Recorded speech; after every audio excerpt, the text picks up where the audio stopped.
اسلام آج کل اقرار حسن شاہ صاحب اور جناب حق خطیب صاحب کا معاملہ چل نکلا ہے، تو ہمیں ایک مسلمان ہونے کی حیثیت سے اس میں غور و فکر کرنا چاہیے، تعصب سے ہٹ کر کہ قرآن کیا کہتا ہے، سنت کیا کہتی ہے، شریعت کیا کہتی ہے، اور ہمارے جو اولیاء اللہ ہیں ان کا کیا طریقہ ہے، کامل کون ہے، عامل کون ہے، ولی کون ہوتا ہے، شبدہ باز کون ہوتا ہے، جادوگر کون ہوتا ہے، کرامت کس سے ظاہر ہوتی ہے، کون سی چیز کرامت ہو سکتی ہے، کون سی چیز لغویات کے اندر ہے اور ایک تماشا ہے، یہ ساری چیزیں ہمیں سمجھنی چاہیے۔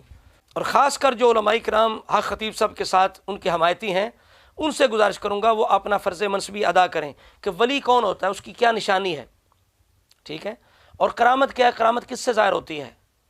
اصل میں پہلے جو یہاں تک ہم سنتے رہے ہیں کہ وہاں سے شفا ہوتی ہے تو ہمیں خوشی تھی، اچھی بات ہے، شفا ہوتی ہے لوگوں کو، لیکن جب سے یہ عجیب سے کام ہونے لگے کہ آنکھوں سے زنجیریں برآمد ہونے لگی، منہ سے کیل نکلنے لگے، تو ہم بھی حیران تھے یہ کیا ہے، اس کا کرامت کے ساتھ کیسے تعلق ہو سکتا ہے، ٹھیک ہے نا۔ خدا نہ کرے کسی کے معدے میں کوئی چیز چلی جائے، اسے نکالنا تو اور بات ہے، آنکھ میں کوئی چیز چلی جائے اور بات ہے، یا بینائی واپس کر اور بات ہے، زنجیر کا آنکھ کے ساتھ کیا تعلق ہے۔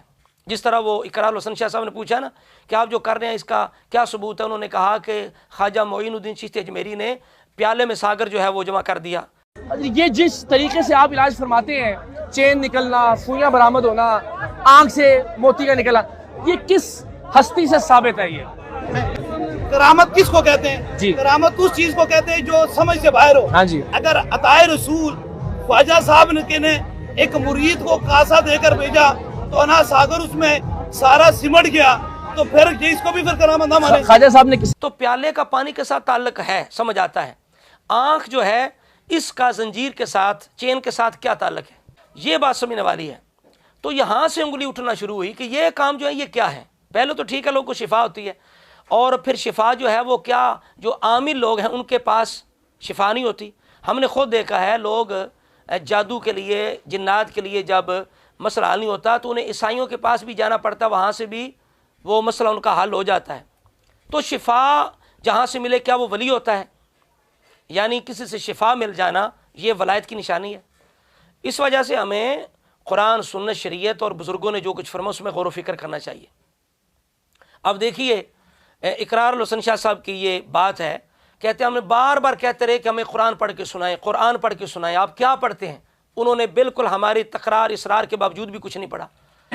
بار بار میرا اصرار تھا کہ حضرت آپ بتا دیں کہ آپ اللہ کے کلام سے آپ کے بقول جو دم کرتے ہیں اس میں آپ کیا پڑھتے ہیں۔ انہوں نے کہا جی میں نہیں، 3 سے 4 گھنٹے تک ہم یہ اعتماد رہے، میں بار بار یہ کہتا رہا ایک آیت سنا دیجئے، ایک سورت سنا دیجئے، آپ ختم نبوت کی بات کر رہے ہیں۔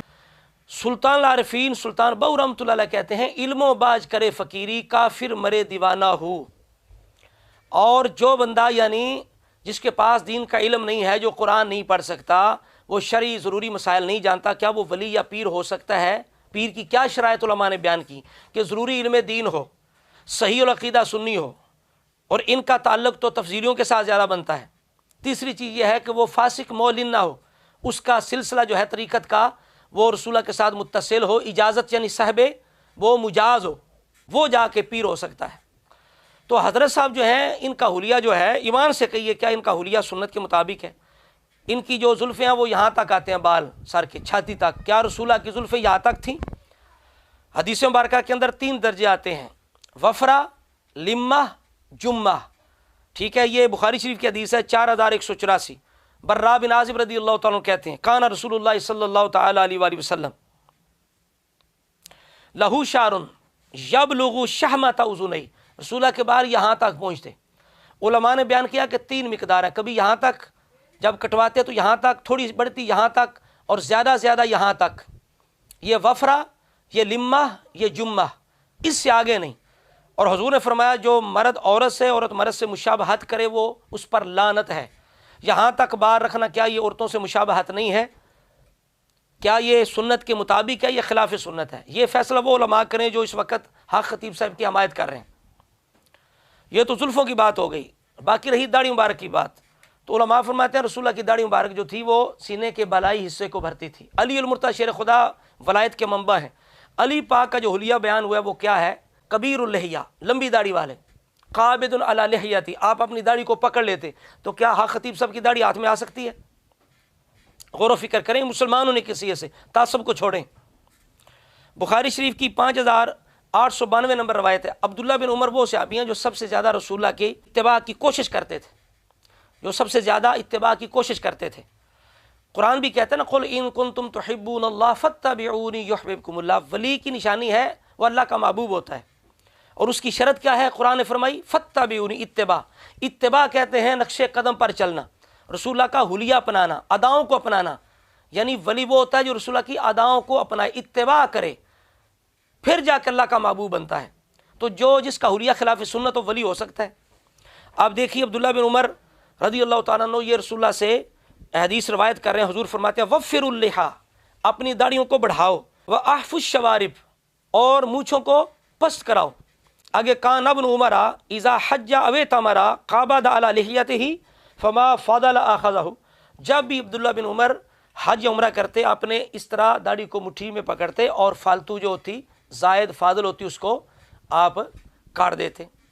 تو یہ رسول اللہ کا حلیہ مبارک ہے، یعنی کم از کم جو صحابی نے، عبداللہ بن عمر جیسے صحابی نے جو مقدار بیان کیا وہ کم از کم یک مشت ہے۔ اور علی المرتضیٰ شیر خدا کی داڑھی بھی ہاتھ میں آتی تھی، مٹھی میں آتی تھی۔ تو جس بندے کی داڑھی مبارک سنت کے مطابق نہ ہو، اور اس کے جو بال ہیں سار کے وہ یہاں تک پہنچ رہے ہوں، رسول اللہ کی سنت کے مطابق نہ ہو، تو وہ جو علماء ان کے ساتھ ہیں، میں پوچھوں گا آپ اپنا فرض منصبی ادا کریں، یہ قبر میں کسی نے نہیں چھڑانا، نہ اقرار الحسن کو، نہ حق خطیب نے چھڑانا ہے۔ تو خدا کا خوف کھائیں، اس مسئلے کو سمجھنے کی کوشش کریں، مذاق نہ بنائیں، ولیوں کا کرامت کا مذاق نہ بنائیں، سمجھے جادو کیا ہے، شعبدہ کیا ہے، کرامت کیا ہے، اور کس سے ظاہر ہوتی ہے۔ حق خطیب صاحب کہہ رہے ہیں جو عقل میں نہ ہے وہ کرامت ہے، یعنی جو سمجھ سے باہر ہو۔ یہ کرامت کی تعریف کہاں لکھی ہے؟ وہ استدراج جو ہوگا، جو دجال جو کچھ کر کے دکھائے گا، وہ بھی تو عقل میں نہیں آنے والا۔ اس وجہ سے کر کے کرامت کی تعریف کیا ہے، ولی کی تعریف کیا ہے، ولی کی نشانیاں کیا ہیں، ولی کیا جائل ہو سکتا ہے، کیا اس کا حلیہ رسول اللہ کی سنت کے خلاف ہو سکتا ہے۔ قرآن نے اتباع کو محبوبیت خدا کی جو ایک شرط بتائی ہے، تو وہ شرط کب آئے گی؟ جب رسول اللہ کے نقش قدم پر چلا جائے گا، جس کی ہر ارادہ سنت مصطفیٰ ایسے پیر طریقت پہ لاکھوں سلام۔ تو اصل میں حق خطیب صاحب پہ جو انگلیاں اٹھیں، اس کی وجہ یہ ہے کہ انہوں نے ایسے کام کیے کہ جو چونکہ آج کل میجک شو بھی دیکھتے ہیں، تو ایسی چیزیں دیکھ کے لوگ حیران ہیں، یہ کیا کرامت ہوئی بھائی؟ اس وجہ سے یہاں تک معاملہ پوچھا۔ جہاں تک شفا ملنے کا تعلق تھا وہ ہم مانتے ہیں شفا ہو جاتی ہے، اللہ انہیں جزا عطا فرمائے، لیکن اس کو ولایت کا درجہ دینا، اس کو کرامت کا درجہ دینا، کیا یہ قرآن سے، سنت سے اور سلف الصالحین علماء امت کی توضیحات سے یہ علماء کرام کیا اس کی وضاحت کر سکتے ہیں، ثابت کر سکتے ہیں؟ تعصب سے ہٹ کے اس مسئلے کو سمجھیے۔ دعا ہے اللہ رب العزت ہم سب کو قرآن و سنت کی کامل پیروی کی توفیق عطا فرمائے۔